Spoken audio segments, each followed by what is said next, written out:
Henrique foi diagnosticado quando ele tinha 4 anos e meio. Na verdade, o diagnóstico chegou quando eu e a mãe dele já sabíamos qual era o diagnóstico, só faltava o nome.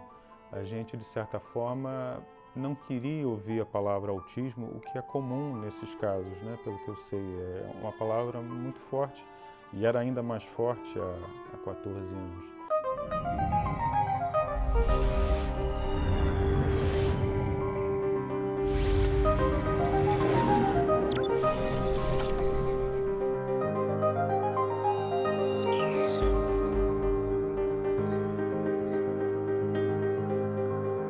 É sempre um luto terrível, né? Porque enquanto não vem o diagnóstico, você ainda alimenta certas fantasias de que pode não ser assim, a coisa pode não ser tão severa. O diagnóstico joga teus pés na realidade, você tem que ir à luta, fazer o que for possível.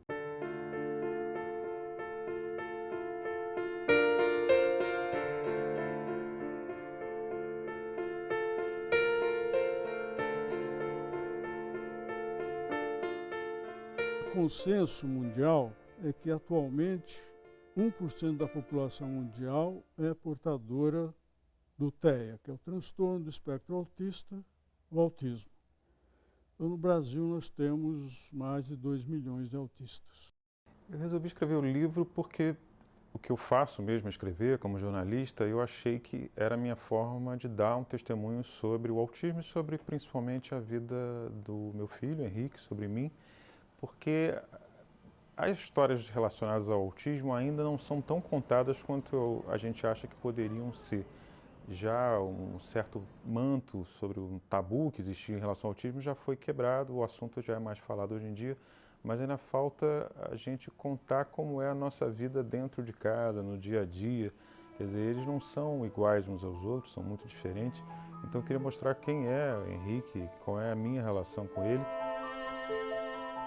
Uma boa definição do autismo é um transtorno do desenvolvimento neurológico que afeta as crianças nos primeiros anos de vida e que causa dificuldades difusas no seu comportamento, no ritmo de desenvolvimento, de aquisição de novas habilidades, e é um transtorno que repercute ao longo da vida da pessoa.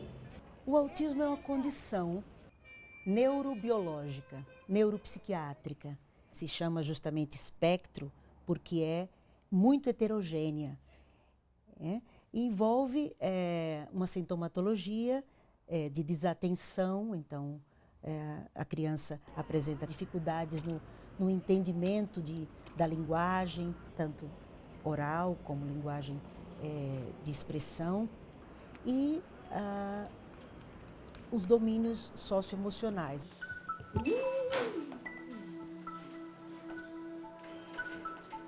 No início nem foi tão difícil porque a gente se baseava nisso. Não, ele é muito pequeno, está começando as terapias muito cedo, intervenção precoce, então depois disso ele vai deslanchar. Aos poucos é que eu fui vendo que é uma coisa que é para sempre, né? Então esse é um outro momento que é um momento mais difícil, né? A gente começou a desconfiar de alguma coisa diferente porque as palavras não vinham, né? Quer dizer, vinham uma ou outra palavra, mas não vinham as frases, não vinha a linguagem. E a gente foi buscando terapias e cada vez que o tempo passava, a gente percebia mais que não era um caso passageiro, que era uma coisa que fazia parte da estrutura dele. Mas a gente não entendia o que era autismo. O primeiro autista escrito em literatura foi no século XIII, mas não tinha essa nomenclatura, não se usava o termo autista. Em 1943, um psiquiatra austríaco radicado nos Estados Unidos foi, digamos assim, o pai do autismo. De lá para cá foram surgindo maneiras de descrever o problema. Durante muito tempo falou-se na tríade do autismo. Essa tríade incluía atraso na fala e na comunicação, dificuldade na socialização e comportamentos repetitivos. Ele não fez aquelas coisas de bebê, ele não batia palminha, ele não fazia aquelas gracinhas de repetir somzinho, né? Ele tinha o olhar bem perdido, né? Ele dormia muito, era muito quietinho. Se deixasse ele no carrinho, ele ficava no carrinho. Hoje a gente revendo, a gente percebe, ele já tinha uma mãozinha inquieta, né? Que hoje a gente sabe que é uma estereotipia. As estereotipias certamente são as características mais, vamos dizer, estigmatizantes, né, da pessoa com autismo, movimentos de mão, movimentos de corpo.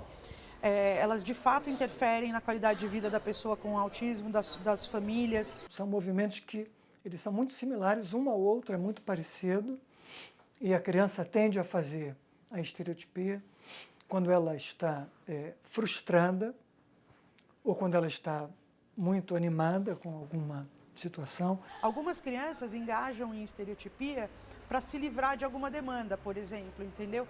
Se você começa a falar comigo e eu não quero ouvir você falando, eu posso tapar o ouvido e fazer um barulhinho. Isso tira aquele estímulo que eu não quero que esteja presente. Fazer estereotipia, muitas crianças fazem. Isso não significa que ela é autista, né? Eu acho importante que os pais saibam disso. Para a gente dizer que uma criança é autista, ela precisa satisfazer esses critérios de diagnóstico de uma maneira completa.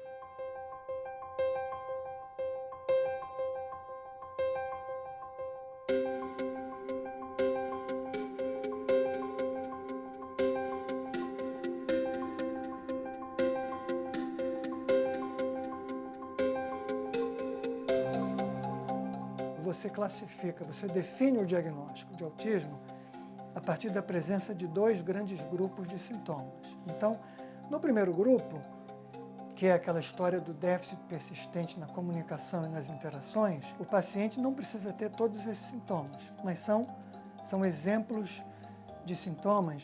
É aquela criança que não consegue ter uma conversa em turnos, né? Você fala e eu falo, aí você fala de novo e eu falo. Então, essa conversa de vai e vem, né? Na comunicação, na socialização, eles têm uma dificuldade muito importante. E não é verdade que eles não queiram se socializar, eles não são afetivos. O fato é que eles não conseguem. Igor.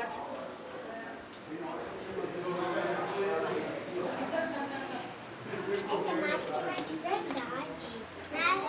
Um outro exemplo é a pessoa que tem uma dificuldade em desenvolver comunicação através de gestos. Esse é um sintoma que é particularmente frequente. Então, é a criança no 2º ano de vida que não aponta ainda, que não dá tchau, não manda beijo, ela não imita os outros, ela não faz coreografia de música. Um outro exemplo de sintoma clássico, que nem sempre está presente, é a criança que não tem contato visual bom. Você chama e a criança está sempre olhando para outra direção. Ele tem poucos interesses, né? Então ele brinca com pouca coisa, ele aprendeu, ao longo do tempo ele foi aprendendo a brincar direitinho com os brinquedos, mas no início ele nem se interessava por brinquedos, ele não se interessava por nada, né? Às vezes por alguns objetos só.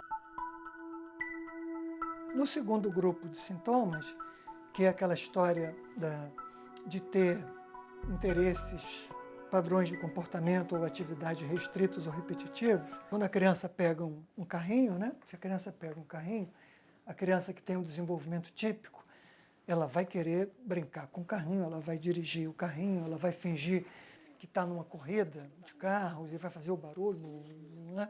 Faz o barulho, brinca. Enfim, ela está ali usando a imaginação. E em 2 segundos a criança está se imaginando dentro daquele carro, dirigindo e se divertindo à beça. A criança autista, ela tem uma dificuldade ou uma impossibilidade em usar a sua imaginação. Ele tem uma vida bem precária nesses itens, comunicação, socialização e comportamento. E ele fecha a trinca básica do autismo. É preciso suspeitar logo. Os pais costumam ser muito bons nessa suspeita. Meu marido, que observou mais,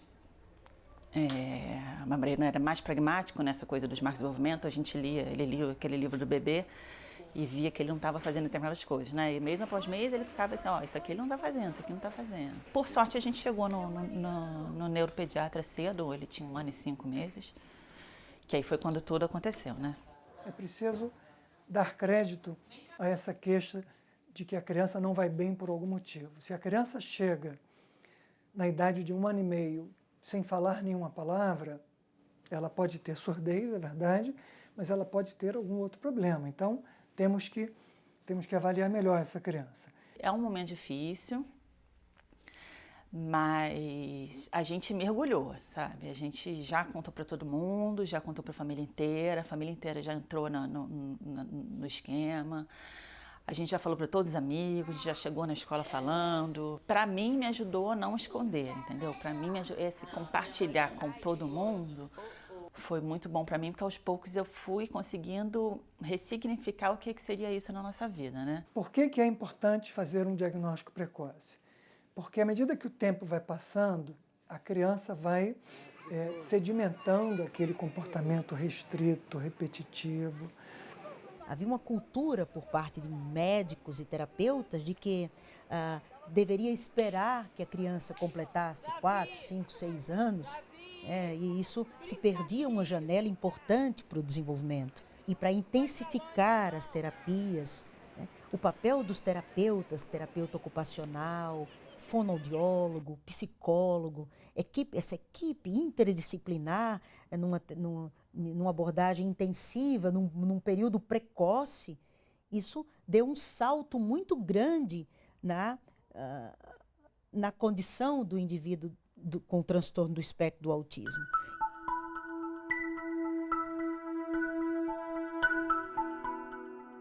Hoje ele faz psicólogo e faz psicopedagogo, né? Faz uma ginástica com um professor que é especializado em autismo, e que é uma atividade que ele faz desde pequenininho, que é atividade física, não é terapia, é atividade física, mas é muito bacana, ele adora. É uma coisa que foi muito bacana para ele, que foi ele ganhou o poder do corpo dele, né? Dentre outros benefícios, nós servimos como uma base motora para que ele alcance esses resultados, entende? Era um garoto que tinha uma dificuldade de pular numa cama elástica, onde 10 em 10 crianças da faixa etária dele já pulariam. Lá ele vai aprendendo coisas, habilidades físicas mesmo, né? De subir, de pendurar, de escalar, coisas que vão ajudando ele na rotina dele mesmo, né? Vão enriquecendo a rotina, né?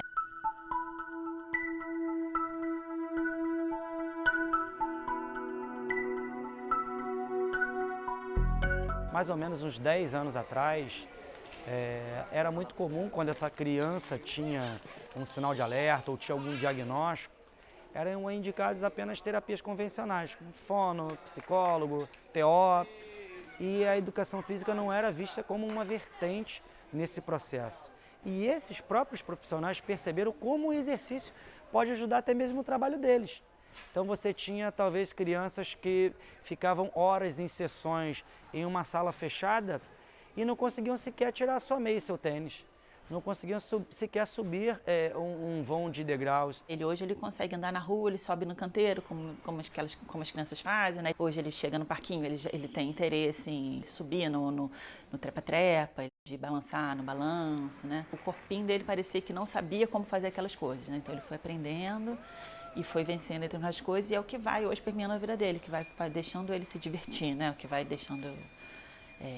ampliando o repertório dele de brincadeira, né, de diversão. Onde você foi no fim de semana, sábado e domingo? Onde você foi?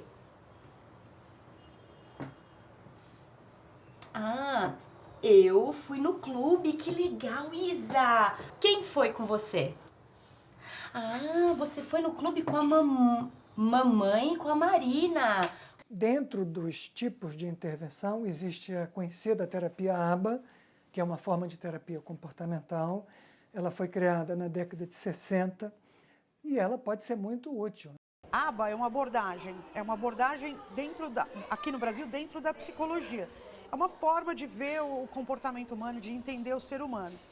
ABA significa Applied Behavior Analysis, que a gente traduz de análise do comportamento aplicada. Ela premia o autista quando ele consegue realizar determinadas tarefas ou mudanças comportamentais. É uma abordagem em psicologia que teve resultados muito expressivos, muito robustos na aplicação com o autista. Existe o método TEACH, que é uma forma de você desenvolver uma comunicação com figuras, né? Isso se baseia numa noção de que a criança do espectro autista ela raciocina mais por imagens do que com palavras. O TEACH procura não usar linguagem figurada, metáforas.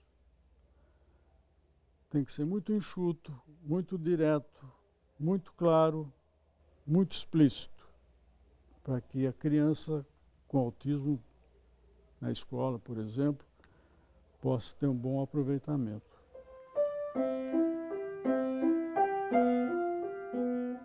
Meu nome é Nicolas Brito Salles e eu tenho 19 anos de idade e eu sou fotógrafo, escritor e palestrante.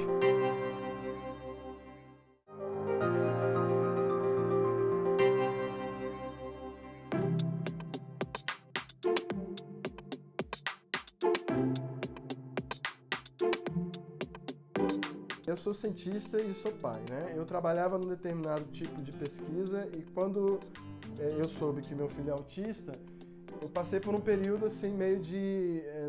eu fiquei meio imobilizado entre o desespero, né, de saber que alguma coisa tinha que ser feita e não saber o que tem que ser feito, e o paradoxo com a minha própria existência, porque eu não estava mais interessado em ter toda a dedicação que a ciência necessita para fazer algo que não fosse ajudar meu filho ou crianças como ele.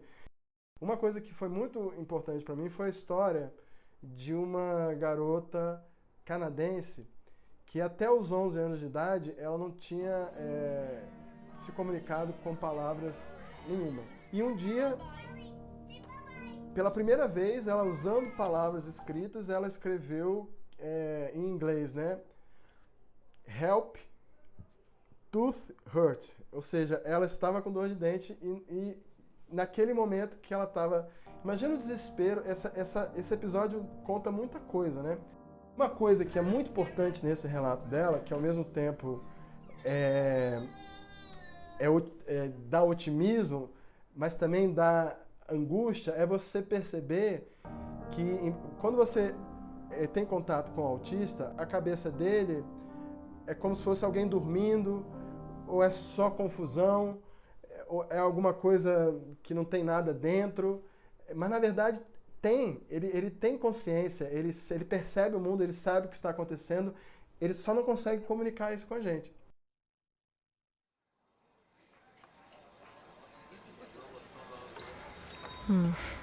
I can't wait for a coffee.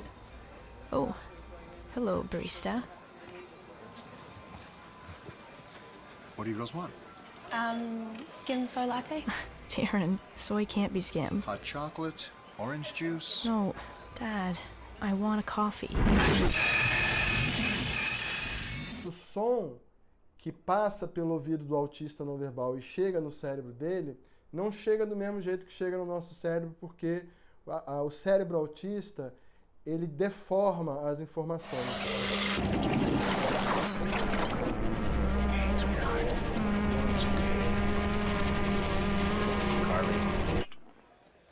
How can I help?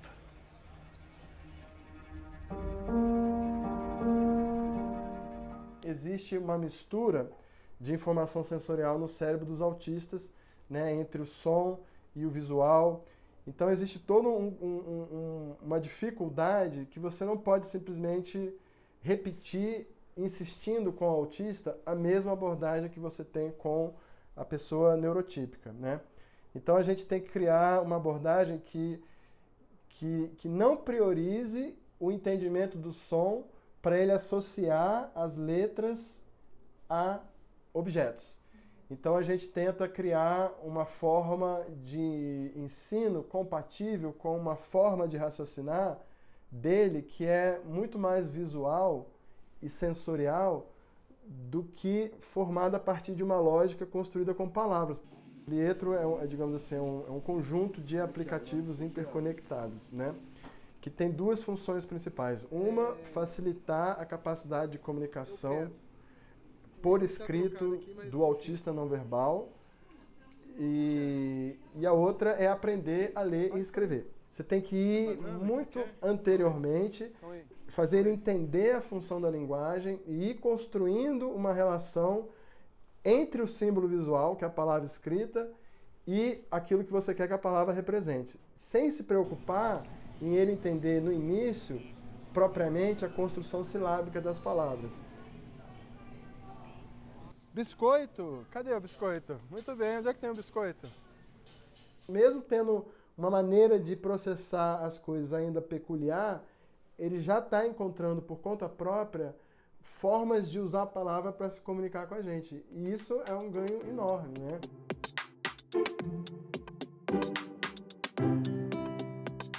Dentre as causas do autismo, houve a fase, na década de 60, em que um psicanalista norte-americano chamado Bettelheim criou esse argumento de que a mãe da criança autista era uma pessoa incapaz de dar afeto para o seu filho recém-nascido, o bebê, e por conta disso o bebê se retrairia naquele mundo isolado e a causa do autismo seria aquela mãe geladeira que era fria, incapaz de amar o seu bebê e dar afeto para ele. Uma outra teoria, felizmente abandonada atualmente, foi aquela de que as vacinas produzem o autismo.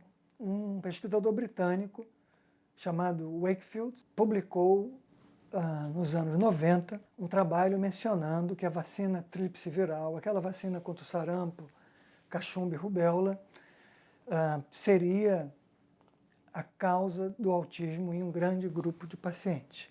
Esse trabalho gerou um terremoto mundial, né?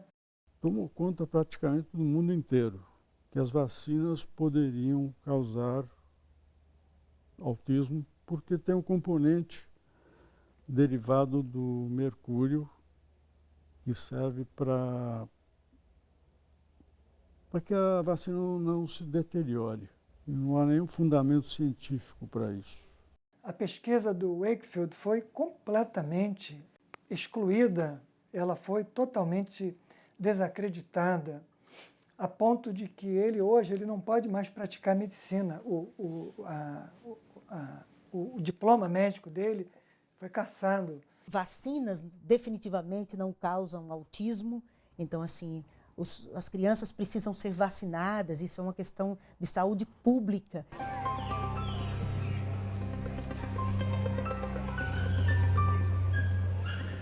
Durante um certo tempo, nos anos 80, nos anos 90, passou-se um tempo dizendo que o autismo era uma doença francamente genética.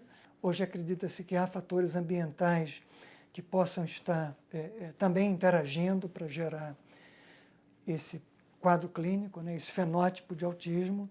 Causas genéticas estão relacionadas a genes que estão mutados, né, que sofreram mutação, e que, portanto, a hora que esse gene está mutado numa pessoa, aquela pessoa vai deixar de desempenhar uma determinada função, né, não vai produzir determinada proteína, e aí, então vem aquela causa que é genética.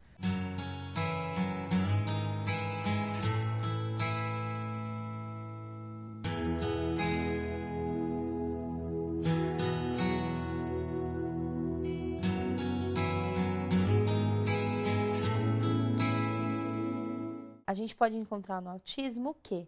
Variações genéticas que posso eu ter, você ter, qualquer pessoa aqui ter essa variante genética, que dependendo da combinação, ela vai ter ou não, vai estar ou não dentro do espectro do autismo. Então, vamos imaginar que a gente tem um copo aqui, tá?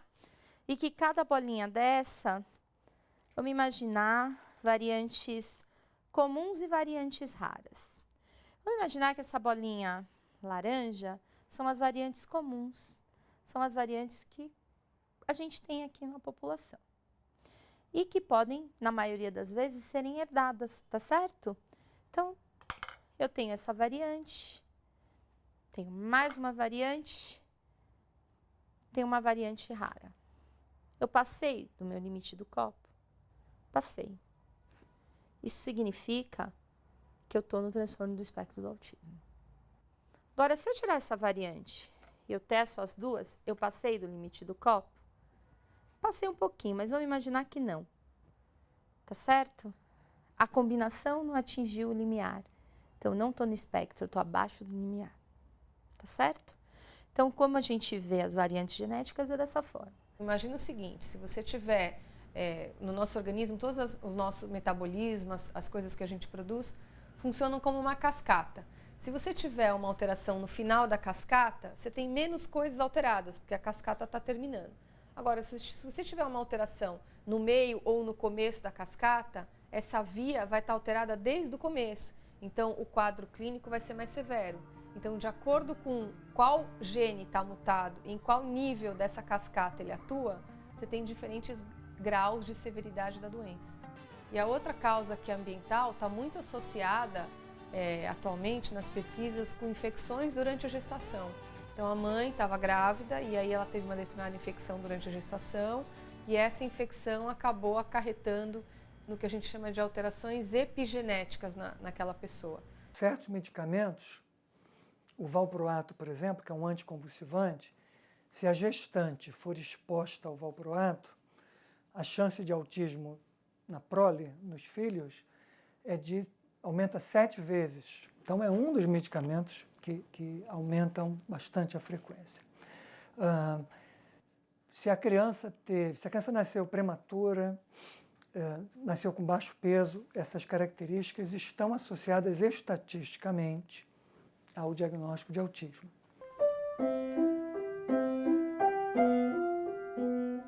Meu nome é Nicolas Brito Salles e eu tenho 19 anos de idade e eu sou fotógrafo, escritor e palestrante. Com 2 anos, uma psicóloga falou que ele tinha um retardamento muito severo, ele ia fazer 3 anos já, que ele tinha um retardamento muito severo, que ele jamais iria frequentar a escola ou iria falar comigo ou qualquer outra coisa. Ele tinha um déficit de comunicação muito grande, ele se autoagredia, ele agredia às vezes as pessoas quando entravam quando ele era incitado, né, ele reagia, na verdade, de uma maneira super inadequada. Então, assim, eu não tinha a menor ideia do que seria do meu filho. Ele teve algumas fases, né, ele falou pequenas palavras no início, depois mais ou menos com 3 anos e alguns meses ele parou de falar, ele ficou quase 2 anos sem falar nada. Ria muito, chorava inapropriadamente, então, e depois ele começou a utilizar de ecolalia, falar pequenos trechos de filme, e na verdade ele só veio realmente a estabelecer uma comunicação adequada com 12 anos de idade. Eu percebi que eu gostava de fotografia quando eu percebi um olhar que eu tinha, e também fora que a minha mãe ela também me ensinou bastante a fotografar em vários tipos de máquinas, né? Se tornou um excelente fotógrafo, tem um olhar artístico maravilhoso, foi convidado para ir para os Estados Unidos para expor, chegou lá, ganhou como melhor fotógrafo, então assim, voltou de lá, foi reconhecido pela Academia Latino-Americana de Arte, aqui no Brasil também como uma promessa para os próximos anos, um excelente artista. Quando eu entrei nessa escola, eu não conseguia me comunicar com ninguém, eu era um garoto de pouquíssimas palavras. E por que isso? Porque eu tenho autismo. Porém, essa escola aceitou trabalhar comigo independente disso. E hoje eu falo até demais. Quando eu fui escolhido para ser o orador, eu fiquei muito honrado e muito feliz. Quando eu fui fazer o discurso, eu fiquei muito emocionado. E as pessoas elas também se emocionaram de eu também ter feito o meu discurso. A gente viaja o Brasil e até fora do Brasil para contar essa história para as pessoas, para que sirva realmente de exemplo, de esperança. O que eu conto é sobre a minha vida de autista, né? Eu falo bastante do que eu faço no meu dia a dia, eu falo bastante no que eu penso para o meu futuro e geralmente o público gosta bastante e a maioria das vezes eles aplaudem bastante e gostam bastante também. Eu falo nas palestras que lá atrás, o meu sonho de pai é que meu filho me trouxesse um diploma de graduação em uma área qualquer, né? Em direito, engenharia, medicina. O Nicolas, por conta do autismo, talvez ele nunca me traga um diploma de graduação de uma universidade, mas ele já me trouxe uma série de diplomas. E acho que um dos mais importantes que ele me trouxe foi quando ele disse, pai, eu amo você. Porque os médicos me disseram em um determinado momento que talvez ele nunca iria falar. E que ele ia ser para sempre dependente da gente.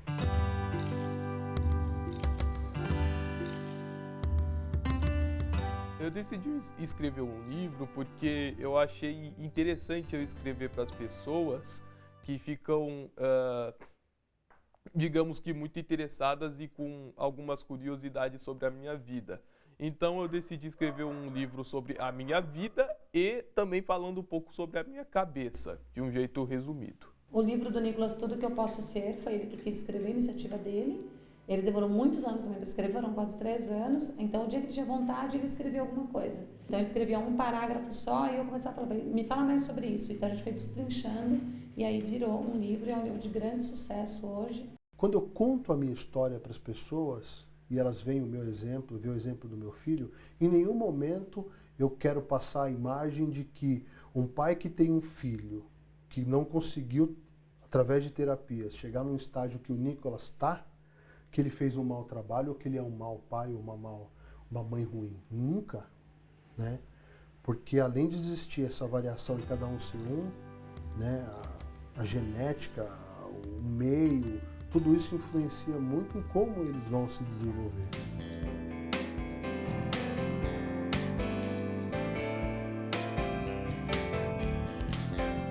Quais foram os avanços no campo do autismo nos últimos anos?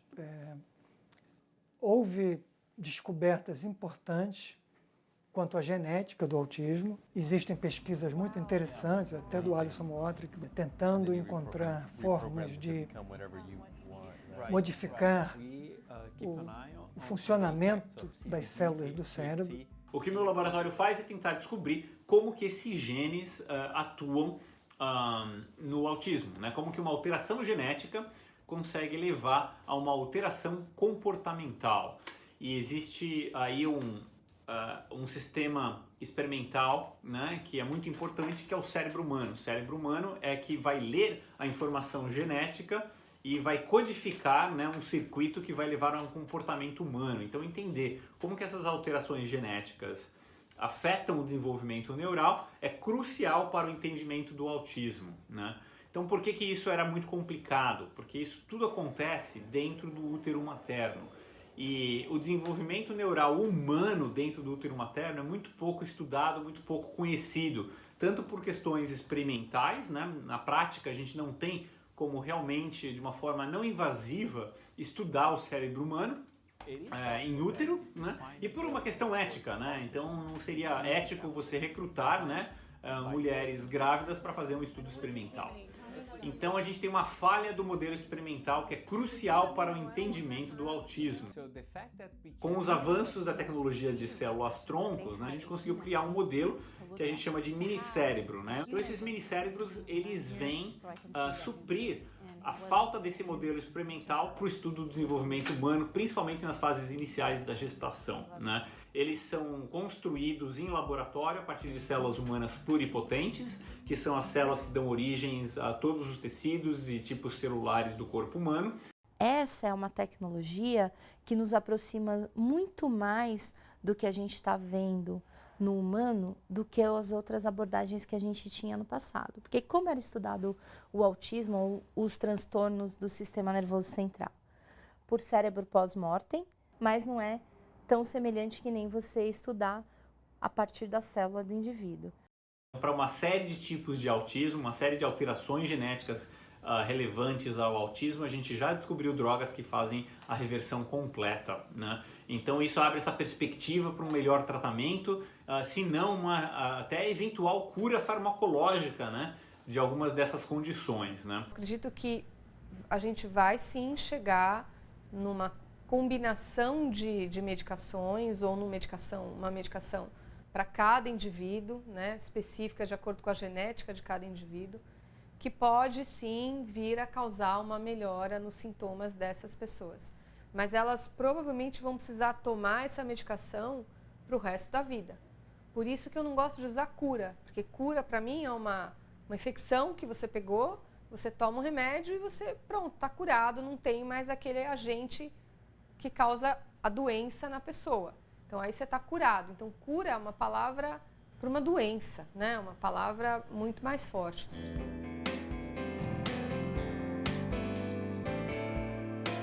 O projeto A Fada do Dente eu criei em 2009, né? E a ideia era ter acesso às células de indivíduos com autismo para poder tentar estudar os mecanismos que estão envolvidos no autismo.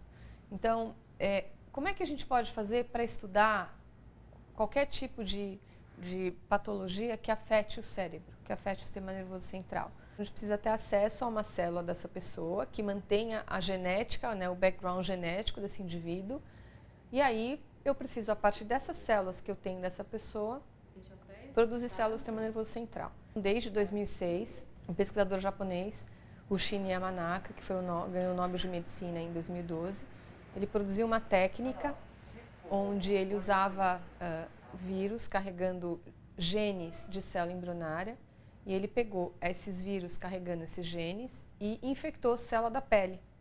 Aí essas células voltaram no tempo e viraram células embrionárias. É como se você colocasse a célula dentro do túnel do tempo, você falasse para ela, você não é mais adulta, agora você é uma célula que está lá na barriga da mãe, e a partir dessa célula da barriga da mãe você pode obter qualquer célula do seu organismo. Agora, eu posso pegar a célula da pele do indivíduo com autismo? Claro que sim. Mas aí eu teria que fazer uma biópsia, é uma criança, é difícil explicar, né? Então eu fiquei imaginando se eu teria alguma alternativa que eu não causasse dor. Aí eu lembrei do dente de leite, que cai espontaneamente. E aí a gente criou esse projeto para receber os dentinhos de leite das crianças e aí então produzir essa reprogramação nessas células, produzir essas células embrionárias e aí produzir as células do sistema nervoso. O que a gente conseguiu observar, usando o projeto A Fada do Dente, fazendo essas células do sistema nervoso de indivíduos com autismo, a gente viu que os indivíduos com autismo, eles têm o que a gente chama de neuroinflamação no cérebro, né? Então, de fato, tem substâncias que estão sendo produzidas em excesso que causam deficiência no funcionamento das células do cérebro do indivíduo com autismo. Se elas fossem bloqueadas, isso poderia representar um resgate dessas células, desses neurônios, desses indivíduos que têm autismo. E talvez, então, uma melhora clínica. Será que meu filho vai ser médico, advogado? Vão sendo lutas que você vai encarando ao longo da vida, assim.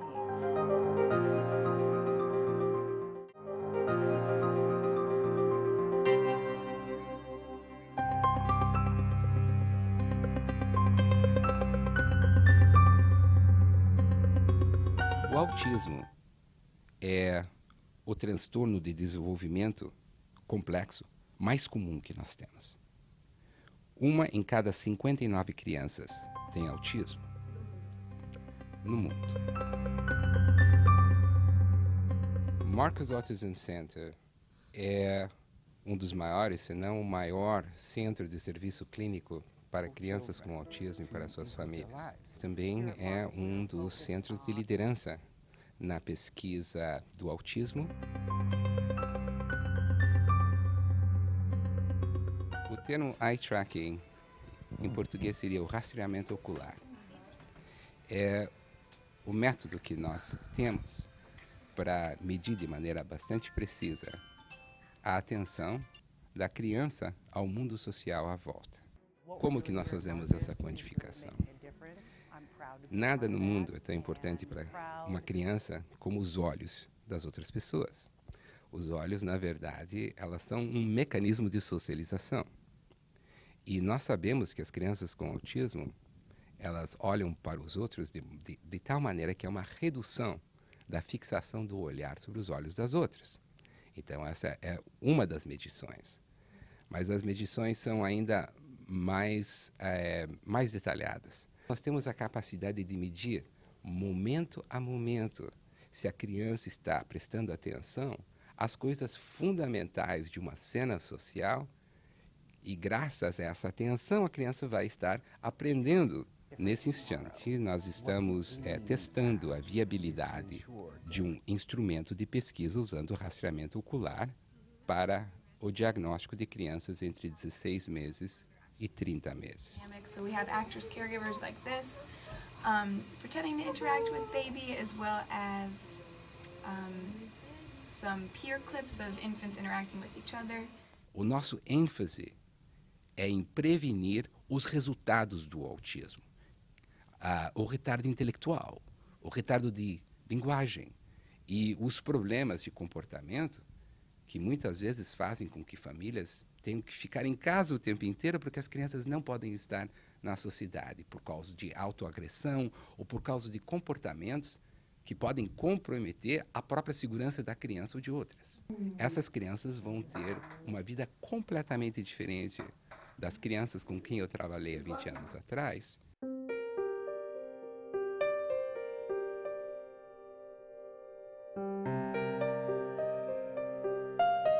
Com 4 anos e meio para 5 anos, ele começou a ter crises mesmo, né, de ansiedade, as famosas birras, que as pessoas acham que são birras, mas não são birras, são crises causadas pelo excesso de estímulos que para eles podem ser muito difíceis de serem assimilados.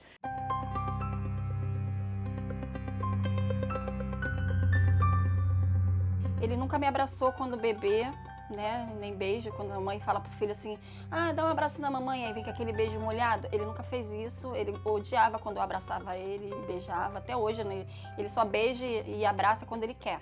A gente sofreu muito, assim, eu chorava muito toda vez que eu via uma criança passando do meu lado, falando, brincando, eu chorava, assim, eu não conseguia lidar muito com a presença de outras crianças. Minha família não aceitava, assim, não entendia, assim, eu não culpo eles não, porque eu também não entendia. Eu achava meu filho estranho. Ele chegava numa festa, ele gritava, ele chorava, eu tinha que sair da festa rapidamente, entendeu? E aí quando eu recebi aquele diagnóstico, eu falei, poxa, agora acabou pra mim, né? Toda mãe, se você for perguntar pra qualquer mãe de autista, a gente sabe que eles têm alguma coisa, mas quando vem o diagnóstico, a gente fica assim, tentando achar uma maneira de aceitar aquilo, né? É uma fase marcadamente difícil para os pais da criança com TEA, porque eles estão vindo de uma expectativa de maternidade, de paternidade, que envolve tudo, menos aquilo que eles vão encontrar nos próximos anos. Então eles têm que encarar esse luto de uma forma ativa, ou seja, bora, levanta a manga, vamos trabalhar, porque você pode fazer uma diferença muito grande na vida dele. Entendeu? Então, assim, vamos acolher, mas ao mesmo tempo vamos superar esse luto logo, vamos usar esse luto como força para a mudança. É um luto porque é uma perda de uma criança idealizada, que você imagina que no futuro ele vai fazer isso. Todo mundo pensa, né? A gente não deveria, mas a gente pensa, será que meu filho vai ser médico, advogado, vai ser campeão de natação, vai ser campeão de judô? E assim, você vai começando a ver que o seu filho não vai ser nada daquilo. Então, vão sendo lutos que você vai encarando ao longo da vida, assim.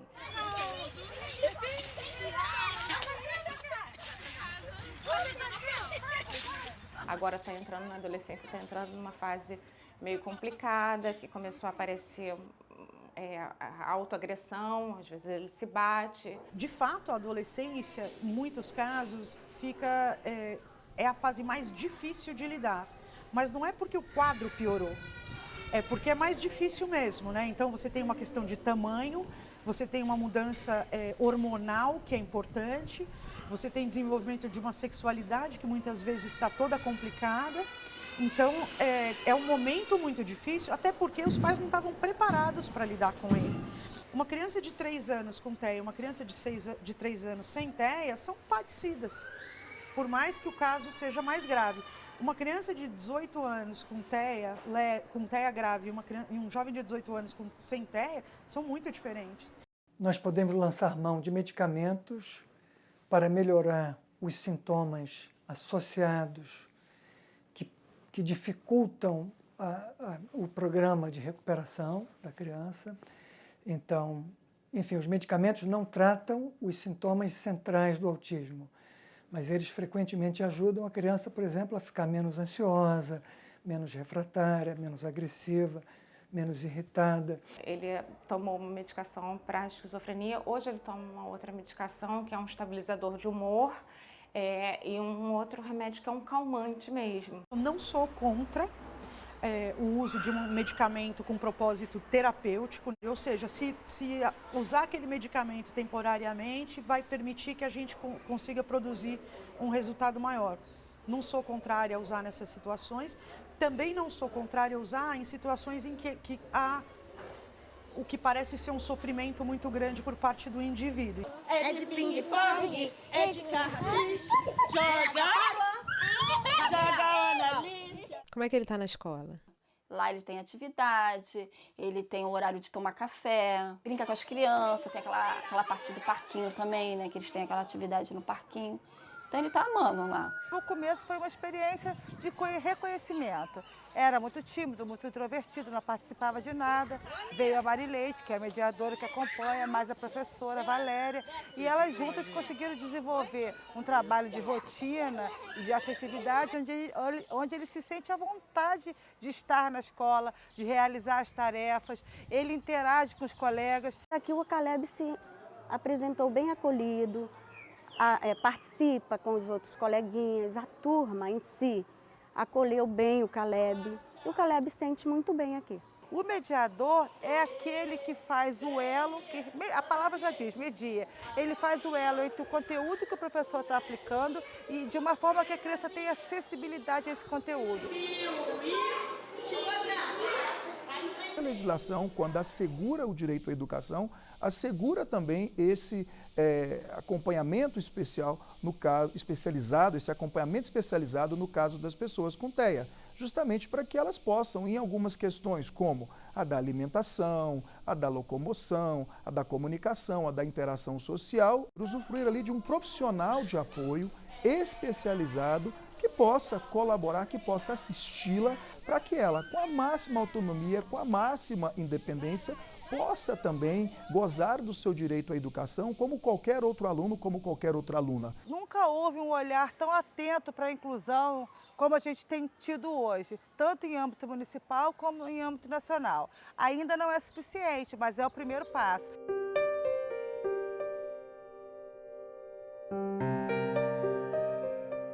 No último ano da creche, a gente já precisou colocar uma mediadora, porque foi quando ele começou a ter essas crises e aí estava muito difícil para ele ficar dentro de sala de aula. Acho que o trabalho do mediador é meio como uma sombra. Você tem que estar ali para intervir quando necessário, mas ao mesmo tempo também deixar a criança se mostrar, as outras crianças intervirem, porque às vezes o Felipe faz alguma coisa, eu não preciso intervir, uma outra criança vem e mostra uma coisa para ele, e aí ele continua na brincadeira. A mediadora dele é psicóloga e ela é da linha comportamental e ela tá mais para apoiar ele nessas questões de socialização e comportamento do que nas questões pedagógicas. Os colegas buscam, chamam ele pelo nome, vem brincar, Felipe. E isso a gente vai percebendo uma evolução da integração, mostrando pra gente assim que ele está integrado no grupo.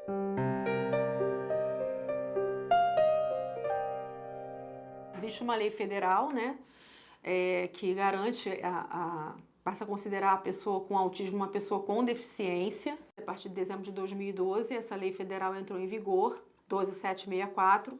Então isso já foi um marco também, né, para as pessoas com autismo. O grande avanço da chamada Lei Berenice Piana é uma das militantes das pessoas com autismo, mãe de uma criança autista, foi justamente tirar qualquer dúvida de que as pessoas com autismo, com o chamado transtorno do espectro autista, podem gozar de todos os direitos que a Convenção da ONU, por exemplo, assegura às pessoas com deficiência. Existem as leis de cada estado, cada município.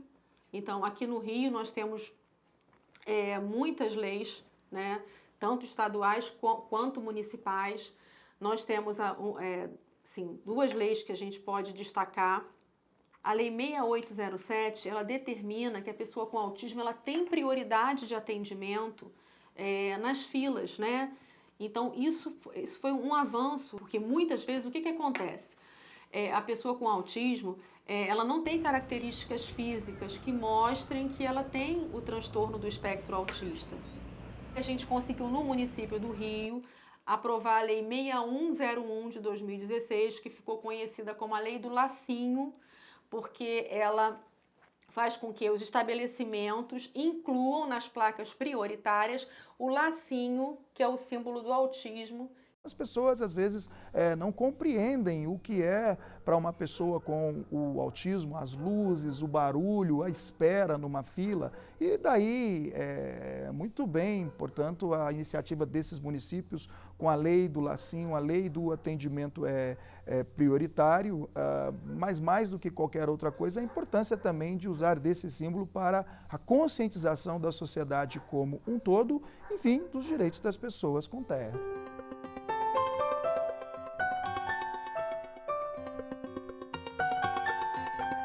Bom, o meu nome é Eric, eu sou ator, dublador e agora eu vou fazer um curso de computação e animação. O Eric, quando ele foi para a pré-escola, ele já foi para a pré-escola com uma assistente terapêutica dentro da escola. Aí quando acabou a pré-escola, ele foi para uma escola alternativa, onde ele ficou até a 4ª série. A outra escola, que foi a escola que ele ficou da 4ª série até o final do ensino médio, que foi o Via Sapiens, eles tinham a grade curricular, que é uma professora só, era a antiga 4ª série, né? Ela descobriu a habilidade do Eric, essa professora que chama Mara, de decorar texto. Então eles fizeram uma cena de Sonho de uma Noite de Verão. Era uma cena pequena de várias formas, então eles faziam com mímica, faziam com comédia e faziam o texto literal do Shakespeare. O Eric, na hora do texto literal, ele ia bem.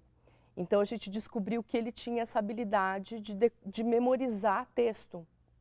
E aí a gente, quando ele tinha 10 anos, a gente começou a colocar ele para fazer o teatro como um curso extracurricular. Então ele tinha teatro 2 vezes por semana, 1 vez por semana, e aí o teatro passou a ser assim, desde a 4ª série, todos os anos ele fez teatro. Boa tarde, pessoal! Boa tarde! Antes de mais nada, quero informar que, como a dona Cigarra já falou, eu não como mais formiga. Agora eu sou um tamanduá rico, só como cupins importados de Cupilândia, com molho tártaro japonês. As Formiguinhas é uma peça infantil. Na peça eu faço o Tamanduá, que é o vilão da história, que tem o objetivo de desmatar a natureza para construir a usina nuclear em cima do formigueiro. E aí as formiguinhas ficam revoltadas e com medo. É uma peça interativa, porque como é uma peça para as crianças, é para elas voltarem tipo, ou na natureza ou na usina. E é claro que o pessoal vota na natureza. Ah, se eu estou aqui, eu com certeza voto na usina, né? Os atores estão até acostumados. Ele fala, ela recebe, ela é mãe dele, ela não conta, tal. E se eu estou passando, assim, às vezes eu venho buscar, eu sei que é nos últimos 20 minutos, assim, de peça, se eu estou vindo para buscar o Eric, eu entro e volto na usina. Eu era carpinteiro em Paris. Acontece que fiquei sem trabalho por muito tempo e não tinha nem o que comer. Ah, quando eu vejo o Eric no palco, eu fico emocionada. Eu muitas vezes me acabo de chorar, fico mareada mesmo. Para mim é uma conquista muito grande. É uma conquista dele, mas é uma conquista minha também. Eu trabalhei muito para ele poder estar aqui hoje. Assim, é um investimento de vida mesmo.